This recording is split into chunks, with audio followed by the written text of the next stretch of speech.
Do you like video games? Or free things. Well, we are giving away a Nintendo Switch Lite once we reach 500 subscribers. So make sure you subscribe to our channel now. Leave a like and comment on this video. It's simple and easy. So get on it now. On this week's Ranked and Reviewed, we finish off our Batman Ranked and Reviewed series with Batman vs. Superman.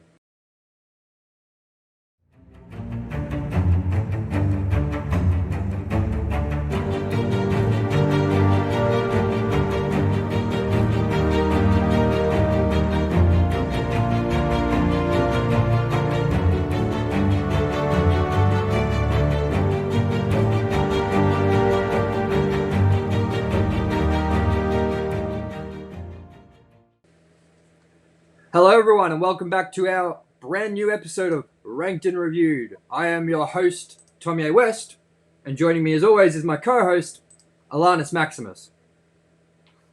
Yes.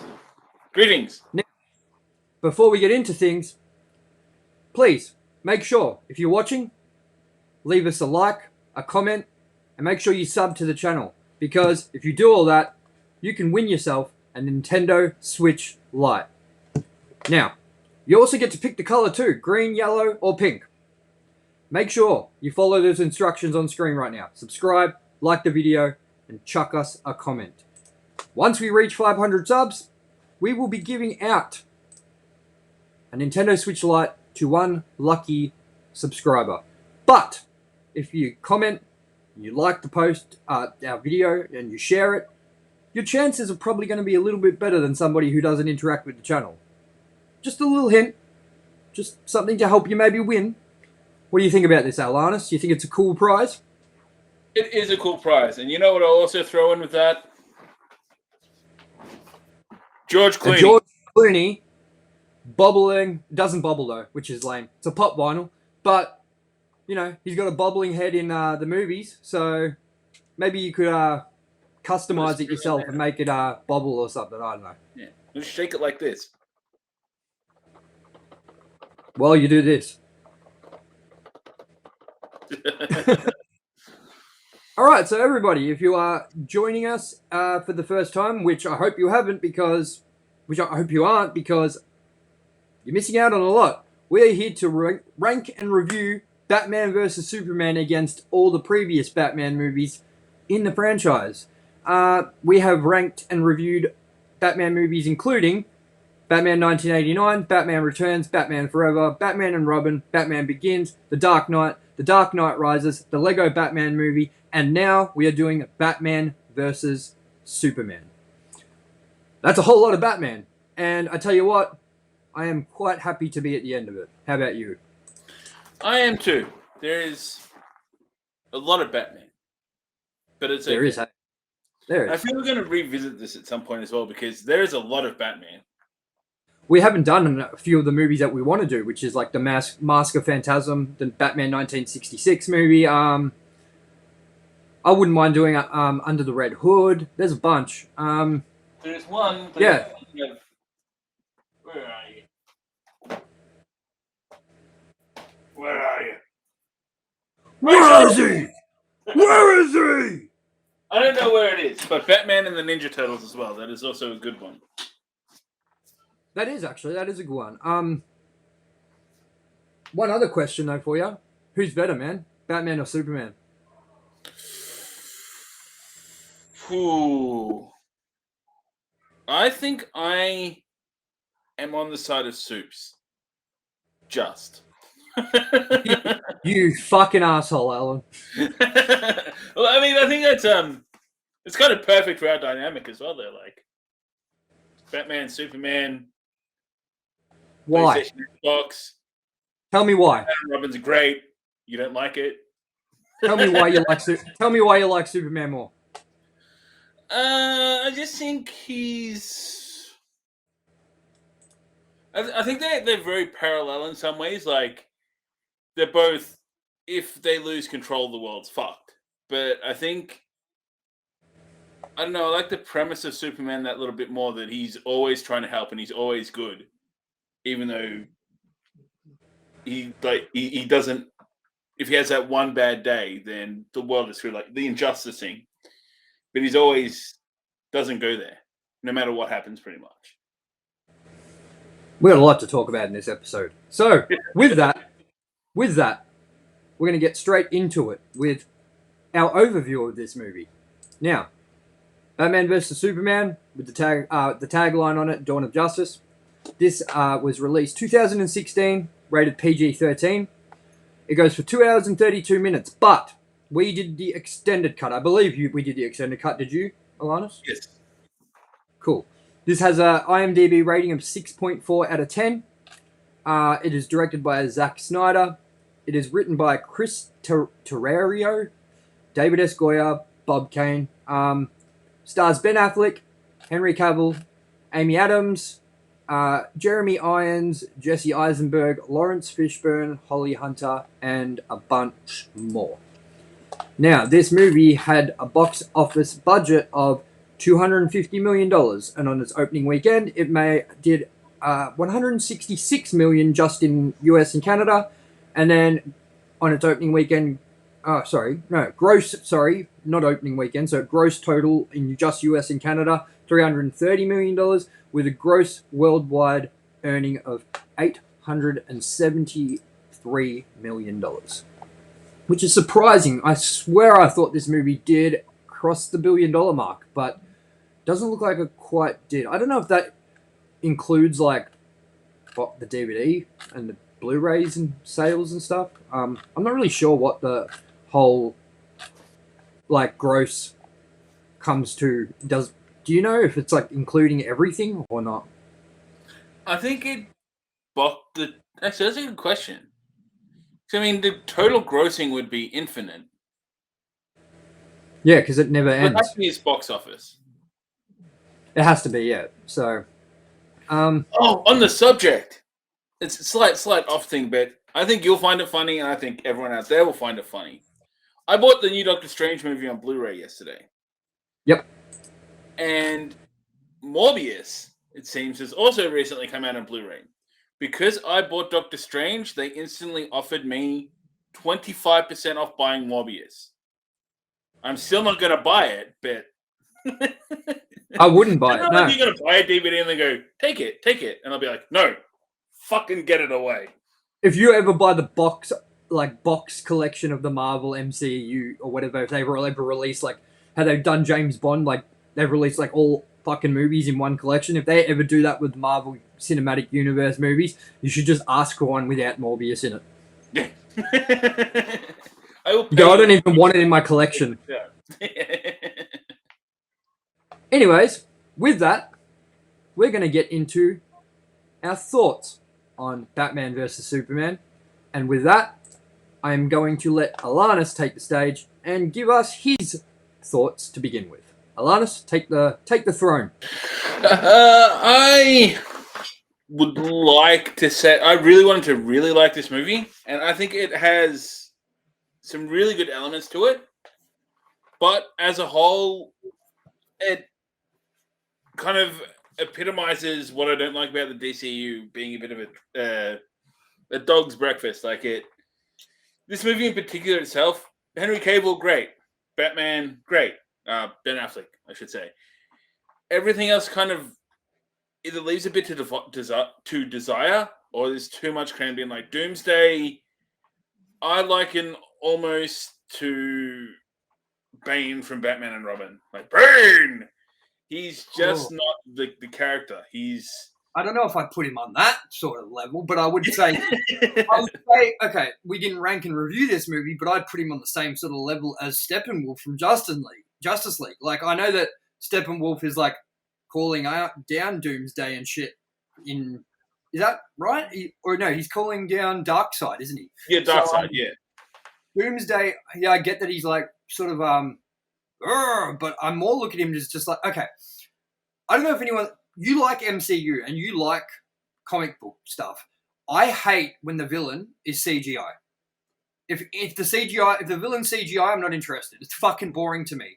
I like a person, you know what I mean? So, to me, I don't even really look at Doomsday as the biggest threat in this movie.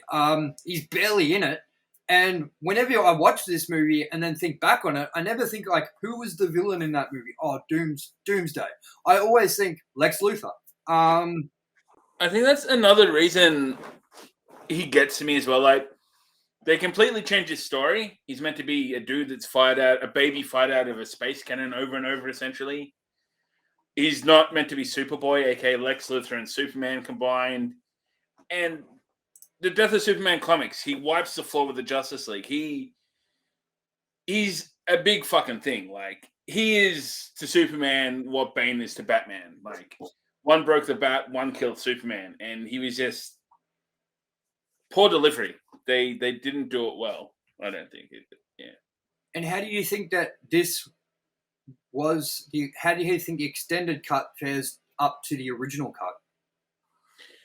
It has some better points, but as far as Doomsday goes, I don't have anything good to say about that particular component.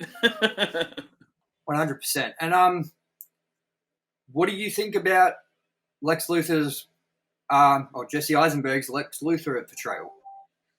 I think he is a good bad guy, but he's not a good Lex Luthor. He's like around the same kind of tier, maybe a little below John Cryer in the Supergirl series as Lex Luthor. They play good bad guys, but they don't play Lex Luthor. Like, they don't, I think, get that character right. And I think that might be the writing itself as opposed to the acting, but he didn't really sell me as Lex. He sold me as a good bad guy, though. I can totally see where you're coming from there, and I totally agree with it, that he wasn't the best Lex Luthor.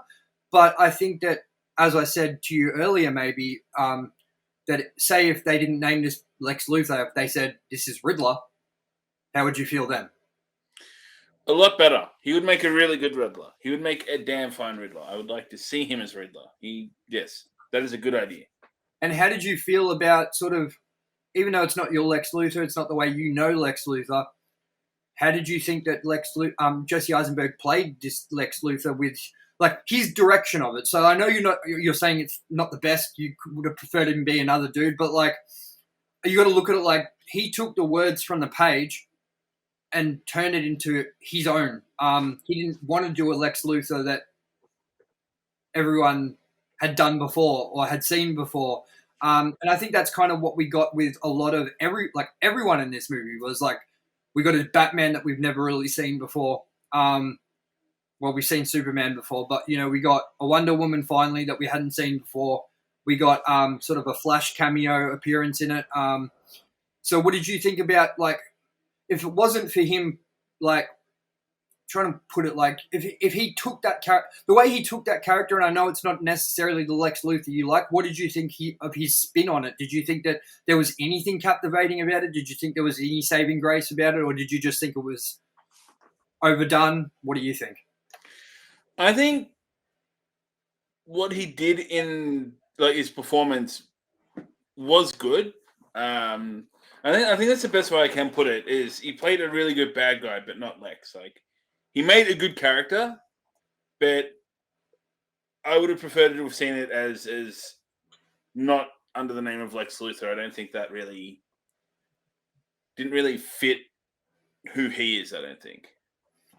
Well, I'm going to just say straight out that my favorite part in this movie is not an action scene. It's not a special effects scene. While there are awesome scenes like that, and I really love those scenes, which I'll talk about in a minute, my favorite scene of the whole movie would have been where Superman goes to confront Lex Luthor on the top of the building. And it's funny because I actually had to study this scene. I chose to study this scene in film school and see how many cuts, like how many shots they used, just everything about the shot, how it was done, which is amazing. If you watch the making of this, it's really cool, man, how they made this, make it look like they're on top of a building, because they're not even close to being on top of a building. They're like on a stage with everything behind them, making it look like that. But I'm going to bring in my favorite clip from this movie, because if people haven't seen this movie, they won't understand kind of why I enjoy this movie a lot more than I thought I would. And that mainly falls on the back of Jesse Eisenberg playing this weird villain. And while it isn't the Lex Luthor that everyone knows, I really think that he played a maniacal, psycho, weird, sort of unraveling character really well. And a lot of people have kind of said he tried to be too much like a Heath Ledger Joker, tried to throw too much into it. But I really think that his delivery and weirdness and sort of his humor that he brings to the role made up for it being not the Lex Luthor that everyone thought it would be. I think that it still is a really interesting role. And if you can separate the fact that he's Lex Luthor and just look at the performance on its own, I really think that he did a bang-up job. I like Jesse Eisenberg as an actor. And I think that, yeah, he didn't really let me down in this because, in another sense, I think that Lex Luthor is just a boring villain. So I was happy to see a different take brought on it because Lex Luthor is just this business dude who wants to be president or whatever, wants kryptonite, just boring, you know what I mean? So I'm going to bring up this scene. Hopefully it doesn't get cut. If it does get cut, you guys will know because you won't get to see the scene.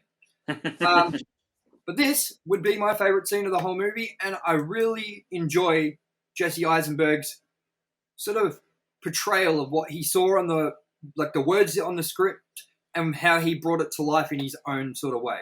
And that is this clip here.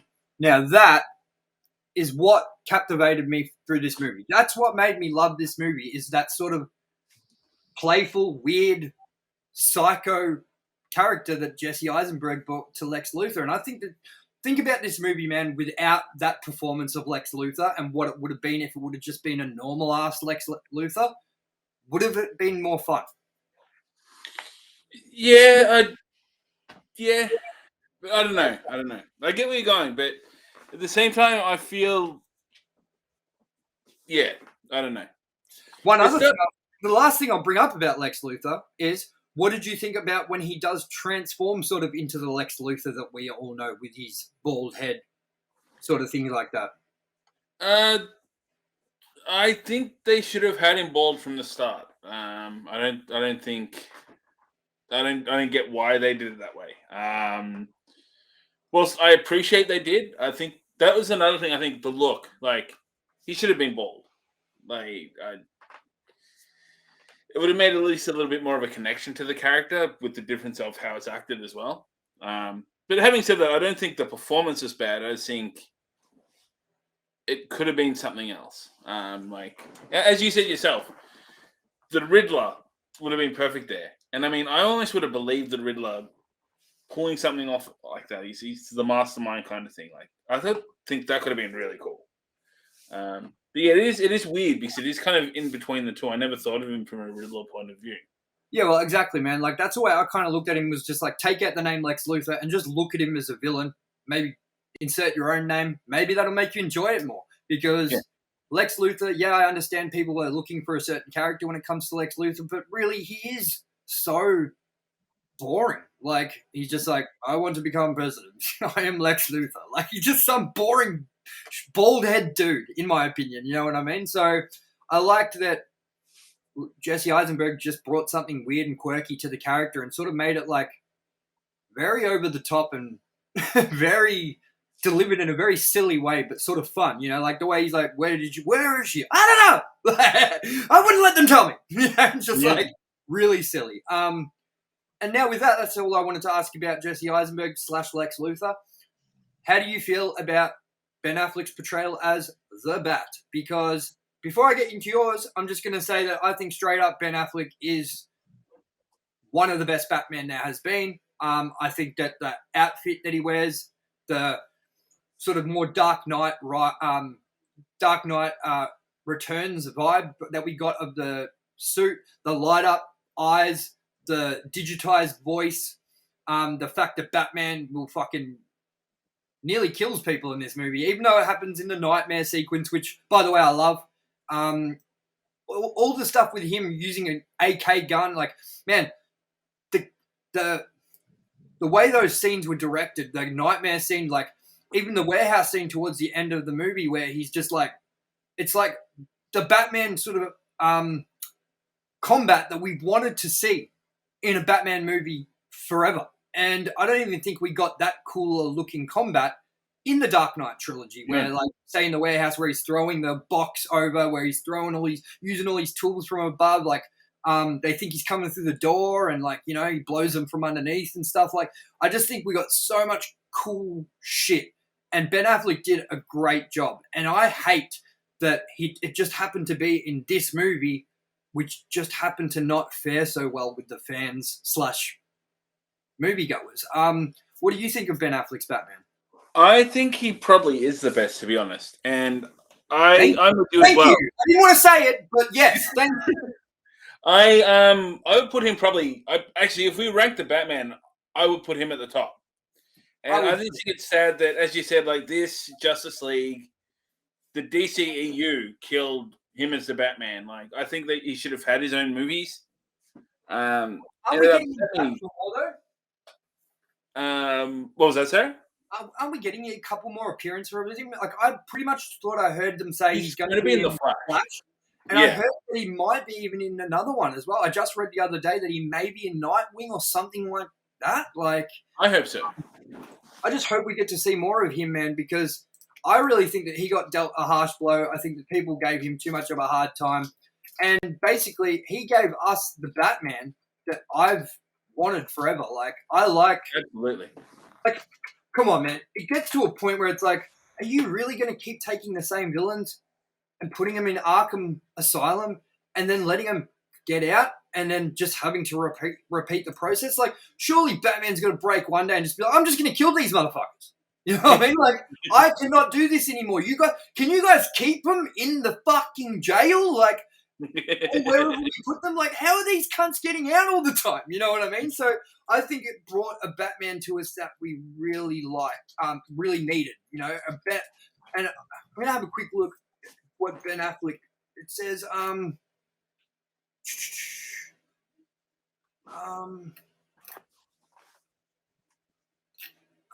Ben Affleck appearances. Hold on. It says we're getting so we got him for how many times did Ben Affleck play the Batman? Okay, so we got him for Batman v Superman, Justice League, cameo in Suicide Squad. He will reprise his role, and we got him in Zack Snyder's Justice League 2021. He is also set to reprise his role in The Flash.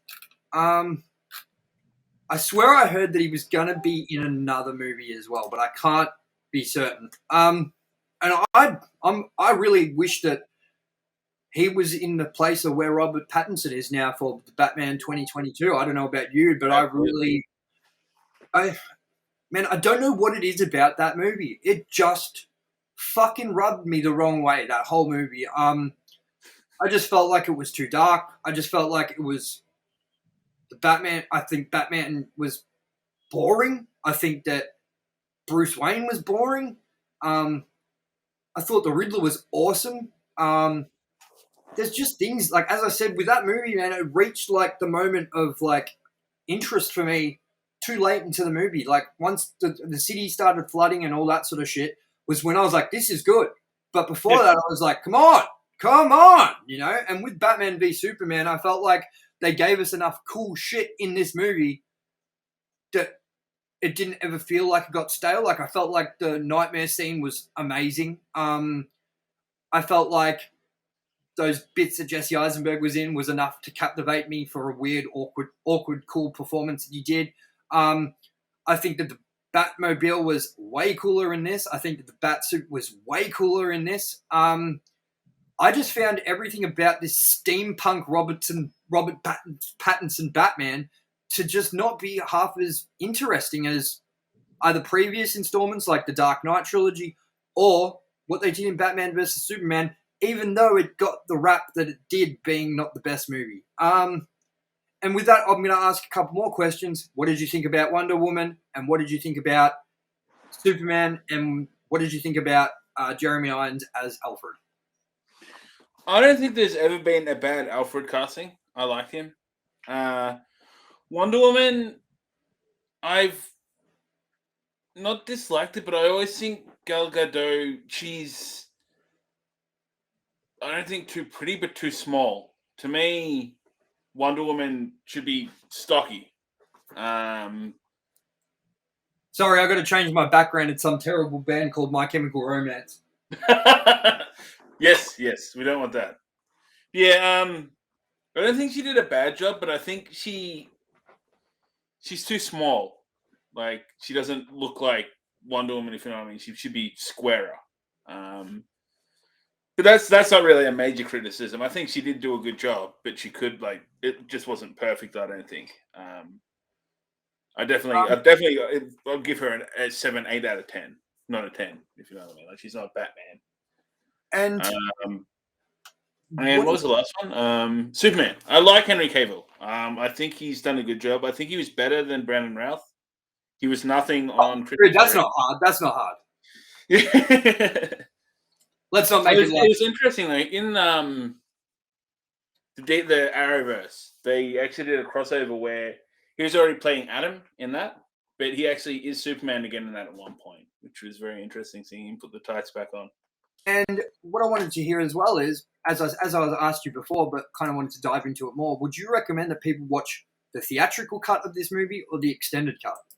I'd say the extended cut. I think there's more to it. I would too. I think that when you watch the theatrical cut, there are a lot of parts that are head scratches where you're going, what the fuck just happened? Like, I don't get what happened?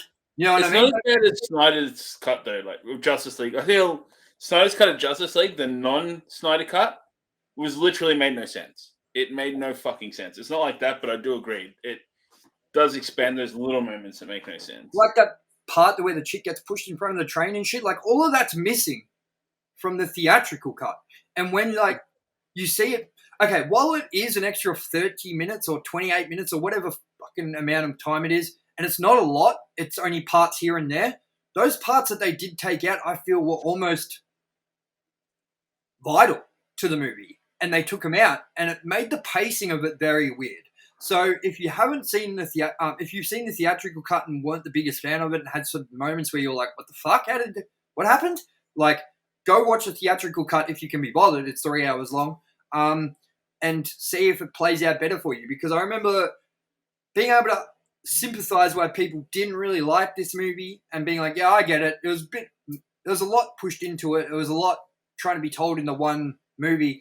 But also, just having that extended cut, I almost feel like that makes the movie breathe a little better and is more enjoyable. Even though it's still long, it's still the same movie, it still is more enjoyable, even if by only a little measure. Would you agree with that? Yeah, definitely. I definitely 100%.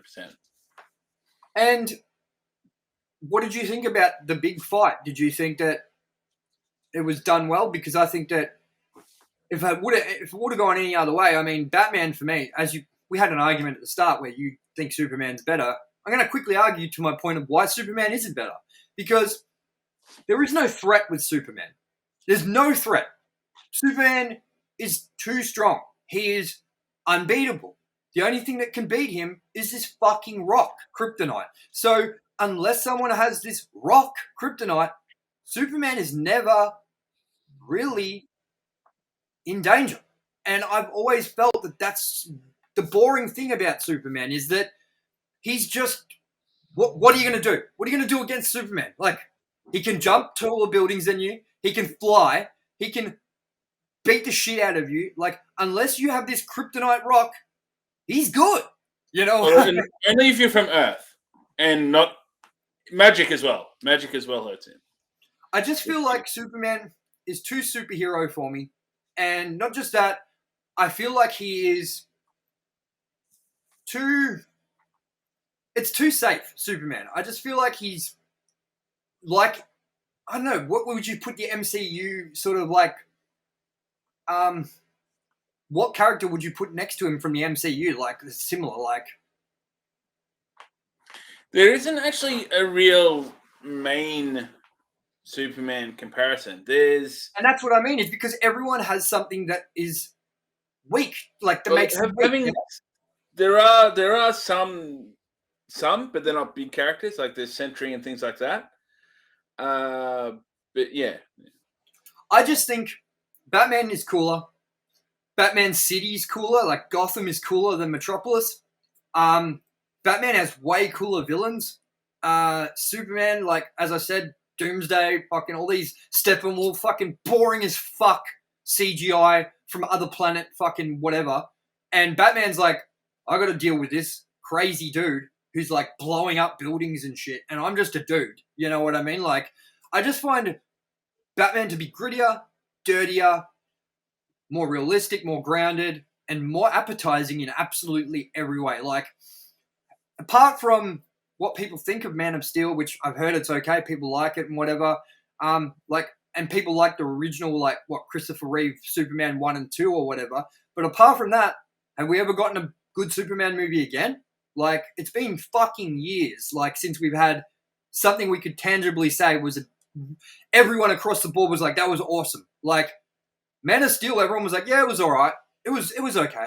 I don't know. I just find either maybe Zack Snyder didn't know how to write Superman the proper way or whatever, and we just haven't had the right handle of Superman before. But even in Justice League, I thought,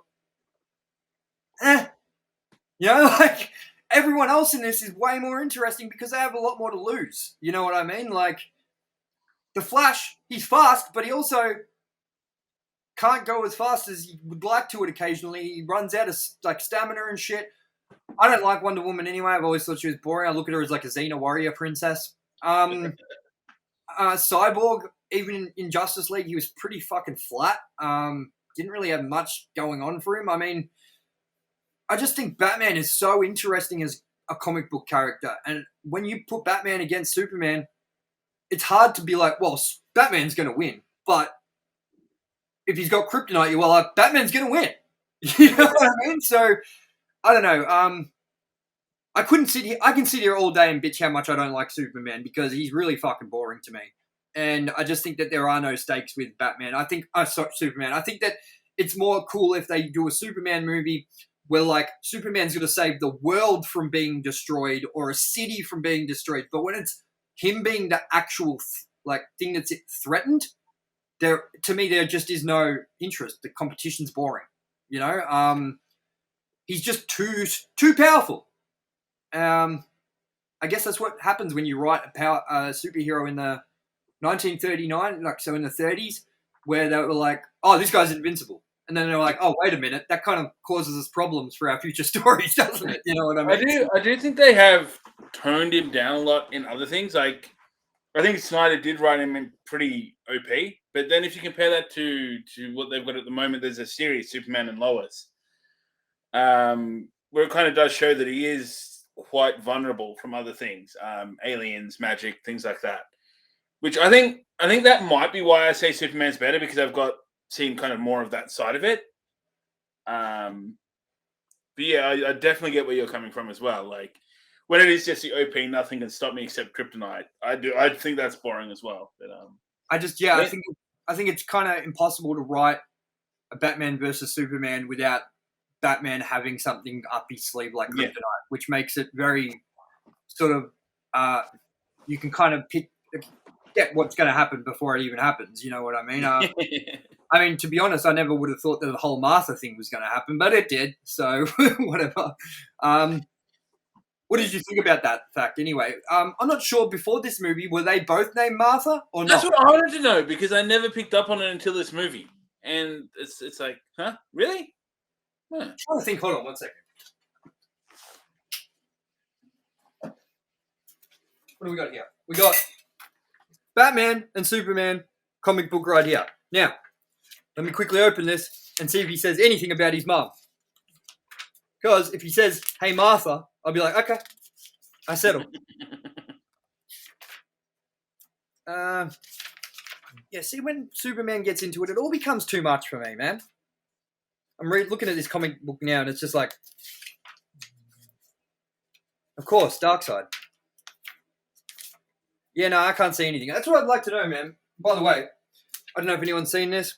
It's Robin shooting up heroin with Batman in the background saying he's a junkie. One of my favorite covers. It's actually a copy of Green Lantern versus Green Arrow, and his sidekick Speedy being a heroin addict back in the 70s. Dope issue. So, with that, final thoughts. Alan, how many stars would you give this movie if it was on its own, not being ranked against other Batman movies? I'll give it. It's got some things I really like. It's also got some things I really don't like. I'll give it a 6. A 6? Yeah. It's kind of right where the IMDb rating sits. Yeah, I love this movie. I think it's really good. I think it's one of the best Batman movies in my opinion because, well, you heard our conversation. I just like bad movies, apparently.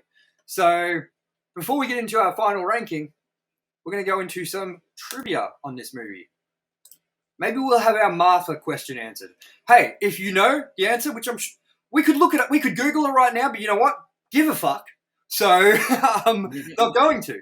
But maybe you could quickly comment and tell us down below if that was his mum's name the whole time, because I don't think so. I'm just going to say I don't think so. So, let's go with some of this. In an interview on Late Night with Jimmy Fallon in 2009, Ben Affleck said he was warned by Warner Brothers about the possible negative reaction to his casting and was advised to remain off the internet after the casting announcement. He also said the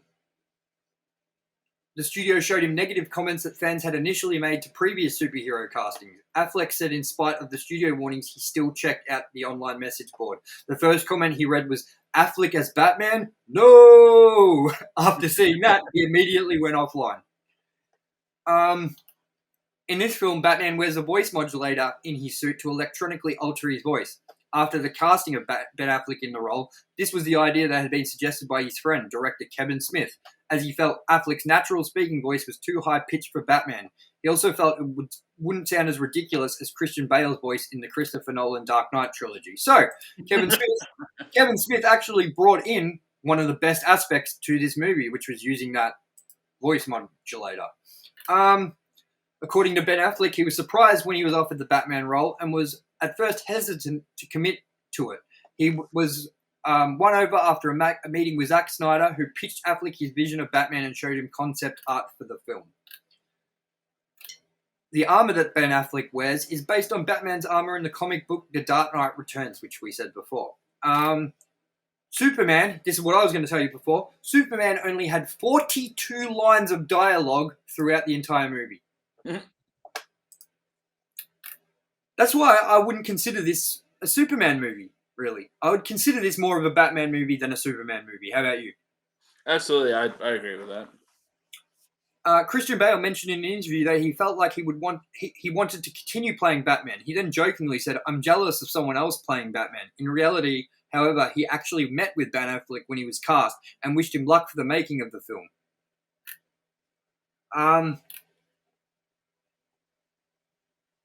After seeing his performance in Cloud Atlas, the studio wanted Tom Hanks to play Lex Luthor. That's a weird choice. Jesse Eisenberg would walk to sets in disguise so his Lex Luthor would not leak to the public. Trying to find a little bit more. Composer Hans Zimmer said this will be his last superhero movie for which he will compose music for. Yeah. Gal Gadot, who played Wonder Woman, has 16 lines in this film.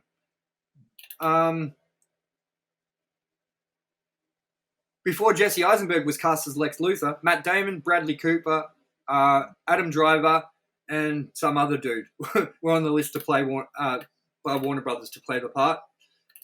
The film was originally scheduled for release in 2015, but was moved to 2016 to allow the filmmakers time to utilize their vision. Time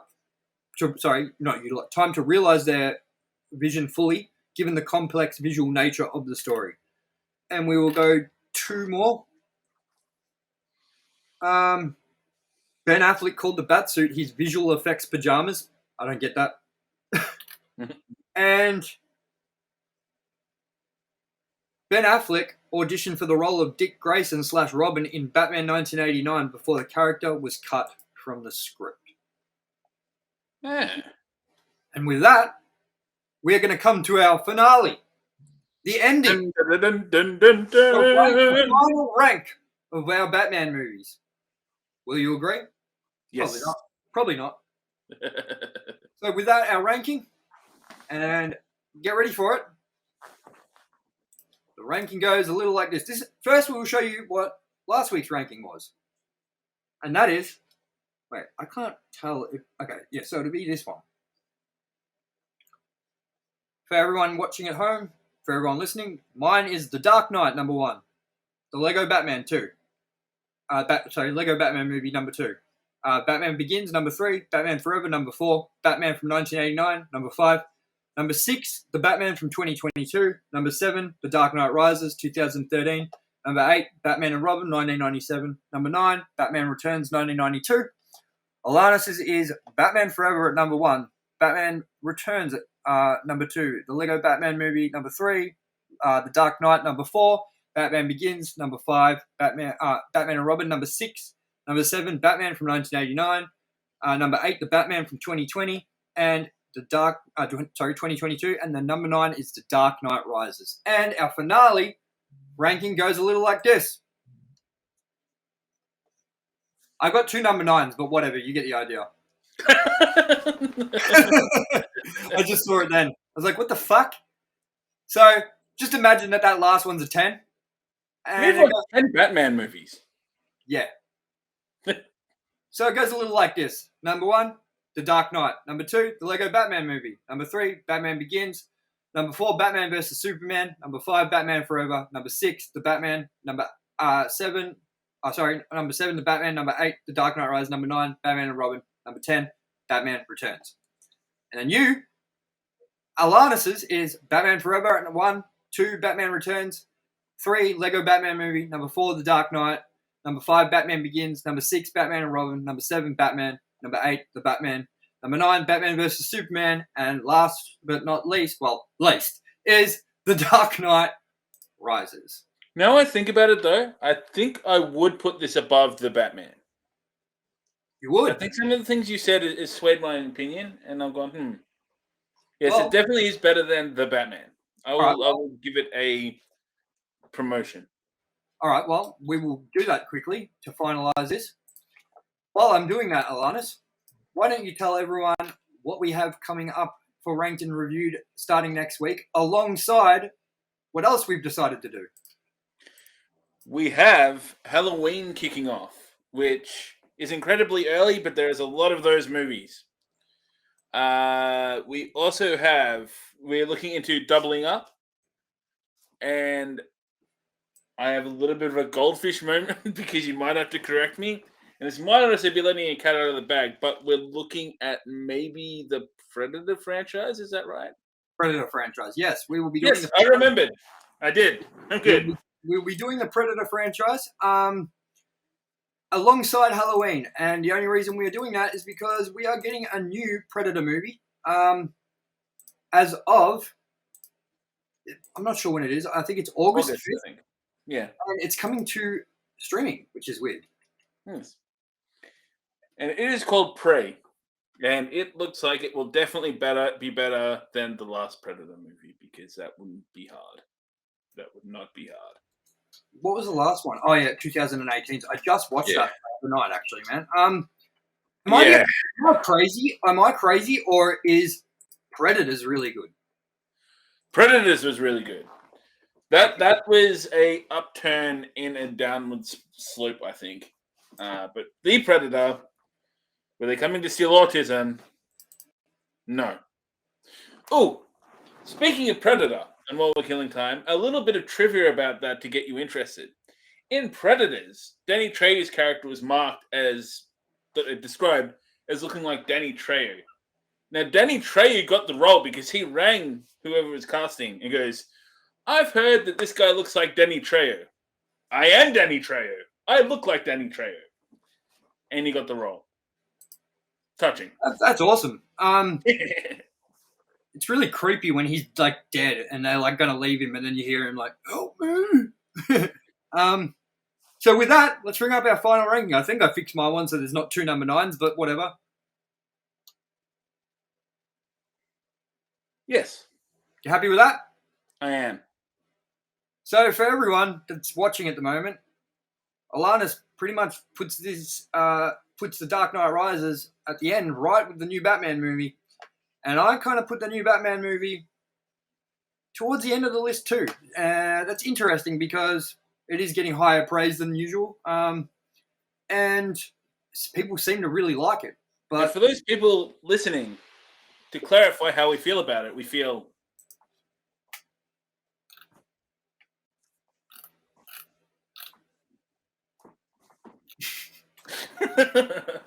what are they saying? where is he? All right, everybody. So this episode's gone a little bit longer than usual, but that's okay because you know what? This movie had a lot to unpack. We had a lot to unpack. Now remember, we're starting our Halloween Ranked and Reviewed series as of next week with 1978. Am I right? 1978? Yes. I'm That feels right. going to have a quick look. We're going to start our Ranked and Reviewed series for Halloween as of next week with the 1978 classic Halloween, directed by and written by John Carpenter, along with Deborah Hill Carpenter. I think that's right. They both wrote it. Anyway, how are you looking? Are you looking forward to that, ALANNIS? I am. I have not watched through these movies in a long time. Well, especially the older ones. And I've never seen Part 3. Never. So. Yeah, man. I've heard that if you look at it as not a Halloween movie, it's really fucking good. But I'm a little worried, man, because I just watched these movies last year leading up to Halloween Kills. And now we're leading up to Halloween Ends, and I'm about to do it all over again. So, got to watch myself some Busta Rhymes again. Beating up Michael Myers. Trick or treat, motherfucker. Now remember, if you haven't, subscribe, like this video, and chuck us a comment if you want to win a Nintendo Switch Lite when we hit 500 subs. Now remember, you pick the color. Green, yellow, or turquoise, yellow, or pink.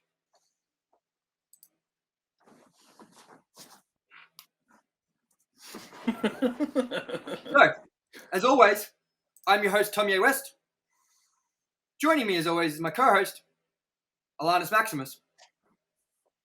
And make sure you like, subscribe, and share. Especially if you want to win. I like to win, don't you? Make sure you leave us a comment because it makes you feel good, makes us feel good. That's a deal. Isn't that right, Alan? Good. Yes. We will see you all next week. Stay loud. When does this episode end, Alan? Now.